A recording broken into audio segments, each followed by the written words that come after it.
V tejto časti otázok a odpovedí sa budeme venovať otázkam, ktoré sme od vás dostali na tému cien výroby nábytku. V našich odpovediach na vaše otázky o cenách chceme povedať, že šetriť na nesprávnom mieste nie je najlepší nápad. Je lepšie teraz si priplatiť za kvalitnejšie materiály, kvalitnejšie prevedenie, dobré technické spracovanie a nesiahnuť hneď po nízkej cene. Keď všetko pomaly zdražuje, teraz to bude stať menej ako v budúcnosti.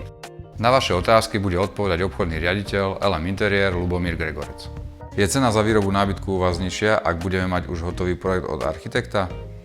Rozhodujeme sa, či si návrh nábytku dáme dokopy s manželom sami a navštívime vás s tým našim návrhom, alebo pôjdeme za architektom a až potom prídeme k vám s hotovým projektom. Cena za výrobu nábytku podľa projektu od architekta alebo nášho dispozičného riešenia, ktoré urobíme my, je rovnaká.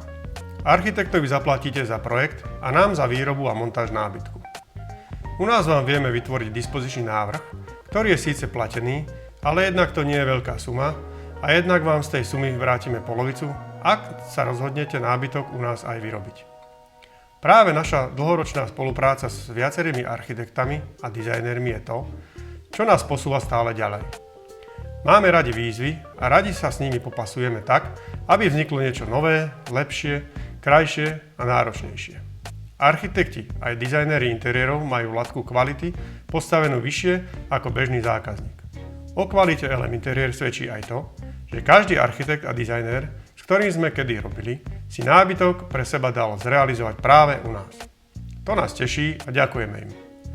My ale nesuplujeme architektov ani interiérových dizajnérov.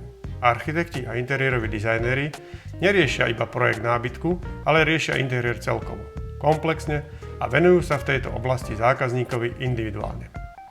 Ak náš zákazník má záujem o komplexné návrhy interiérov, radi mu odporúčime vynikajúcich architektov a interiérových dizajnérov.